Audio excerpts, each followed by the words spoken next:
It's time to measure the new piston rings. I've got my 6th piston here. The old oil ring is still in there. We'll be using that to push the piston rings in. I measured the old ones. They were in millimeters 0.4 and 0.5, so top second. New rings are K64 ones, so old top and bottom, new top, bottom oil ring. They have an indication top, and here GOE, so I think all the letters should be facing upwards. There was one ring, and that's here, this one that I'll be using for the first cylinder, that had a tiny nick, so I used my cutting stone on the finest setting and just had it like drag over it. My nail does not get caught whatsoever, so I guess my aim is top 0.5 and then the second one 0.55. So when it comes to piston ring gap, there's a whole debate on what to do and what not to do. Basically what happens is the engine gets hot, piston gets hot, and then the rings butt and ring lands here, they crack. If you look into the groups, the M50 turbo groups and the boosted E36 groups and stuff, it's something that you've definitely seen. People tend to use a wider ring gap, so these touching of rings doesn't happen so fast, but apparently there's people running super wide gaps. Apparently people are running thin gaps, so it's something that you have to decide for yourself. I'm going for 0.5 and 0.55, which in inches is somewhere close to 20 thou and 23 thou, I think. I don't know if I'll need to file them down, so we'll start with the first cylinder, top ring, second ring, see where we start off. So I'm gonna measure them first, and then we get the filing if needed.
Okay, last two rings for the 6th cylinder. So I like to do the open ends towards me and then just like push them together, put it in the bore, and then in there take the piston with the oil ring, slide it in easily, boom, turn it around somewhat, verify that it is straight.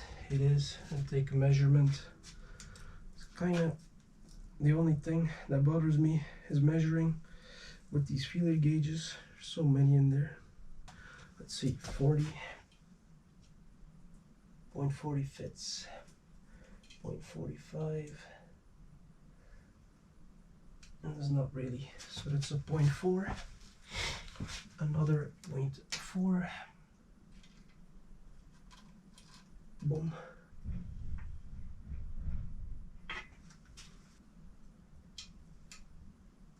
0.5 as well, 55, does not, so that's another 0.5. Used rings, new rings, 0.4, 0.4, 0.4, everything 0.4 except for cylinder 5.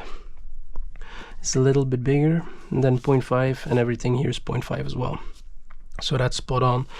We would like to go 0.1 larger on the top, and then 0.5 larger on the second ring. I will do some research still, and once I decided if this is what I want to go with, then we'll file down. Okay, this is the setup. This is a cheap ring filer from Amazon. I changed the blade on it because it was crooked. It is a bit better. It's still not perfect, but it is what it is. It's what I have. So since I've never done this, I think best thing would be to use an old ring, for example the top one, measure it now, try it once, see where this lands me. So something like this. You're supposed to file inwards, so I'm going to measure this one again, and then give it like 5 turns or something, remeasure it, see how much it took off. I know it's not a good like standard for the others because it might be different material, but at least I'll like get the hang of trying to square it up and how to file it. So I'm gonna do that right now. Okay, I tried it 2 times, 1 top ring, 1 second ring with the old ones. Seems like 5 revolutions of this take away about 0.05 millimeters, so I think it's time to try the new ones. It's kind of iffy, but it's a learning process. So it's important that you don't like create a big angle. It has to be 100% square once the ring touches itself again. So we're going towards the inside like this. So 1, 2, 3, 4, 5. Let's have a look. Yeah, it looks like I didn't touch the top a lot. Still, top ring first one. Let's have a look. 0.4 should go in, as it does, and then we have 45. Does not enter, but that's because of the top part not being completely ground down. So let's hit the top part.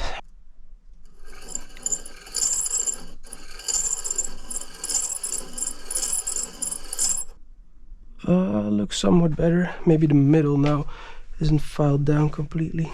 Let's see after 10 spins where that got us. So it was 4.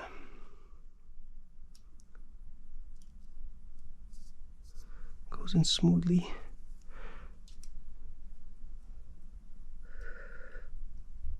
.45 is starting to work, but the middle part, yeah. So 45 goes in, so that means that about 10 to 15 I go 0.05 larger. Now the middle part needs some grinding, but 0.5 doesn't go in yet, so I haven't screwed up yet. So let me take my time. I'm gonna do this a couple times until I have the hang of it, then film some more. Okay, so I've done the 5 top rings. I already did 10 revolutions on this. GoPro died once again, so what I do is top side up. I try to put it as straight to that as possible, and then 10 revolutions. So 1, 2, 3, 4, 5, 6, 7, 8, 9, 10. And then look into the light. This yellow light is not the best for it. I prefer this white light.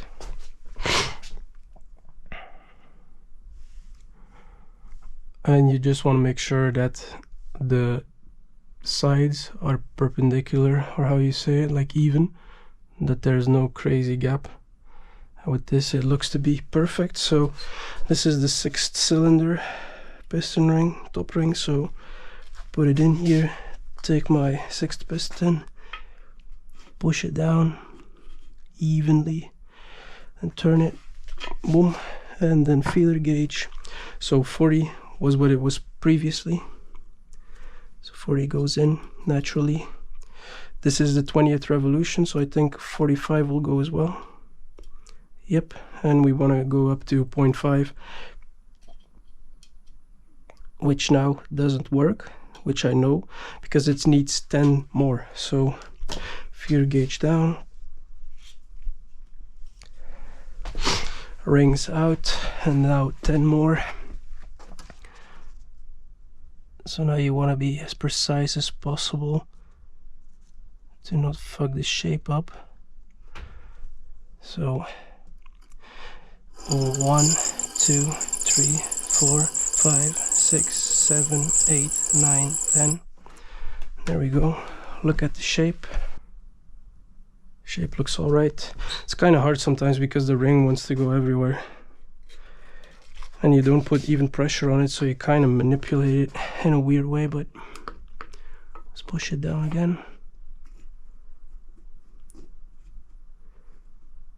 Nice and flat. And there we go. Let's see. Okay. So 45 should still go in. Yep. And now 50 should go in as well.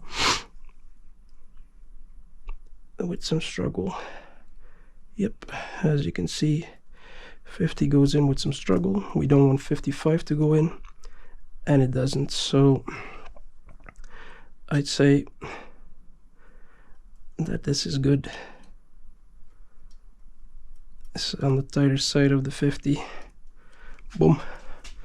So now, just to make sure, I'm going to put all of them in there again, top rings, remeasure so that they're all about 0.5 millimeters, and then we can continue and go on to the second rings. Everything is seated properly. Let's try it again with the 0.5.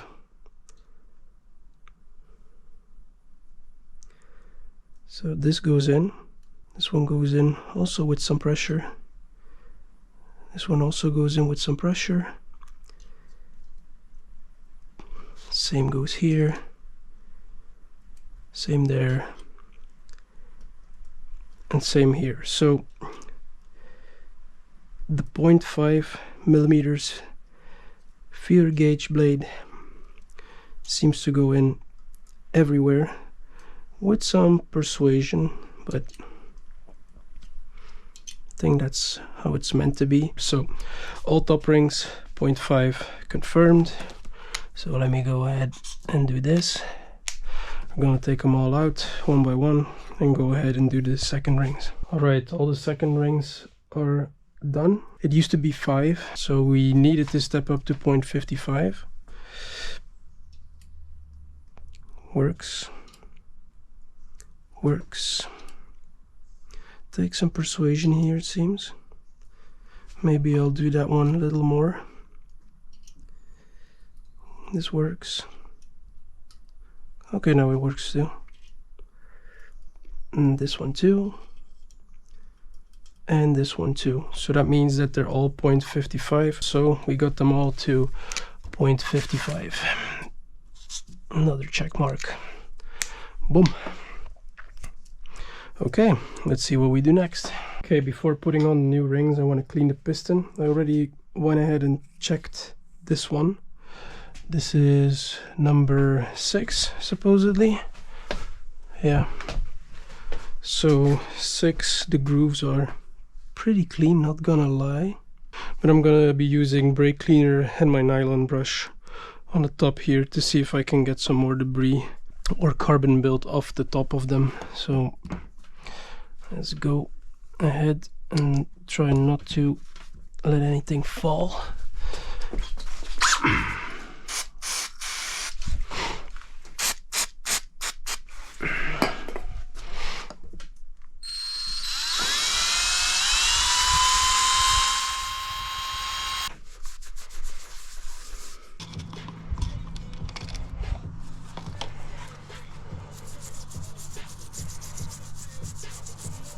So I'm gonna call it quits for today because these pistons clean up super bad and I don't have anything else but a bunch of towels, like a toothbrush and brake cleaner. So I'm gonna look into what method might work better because this is the 6th piston.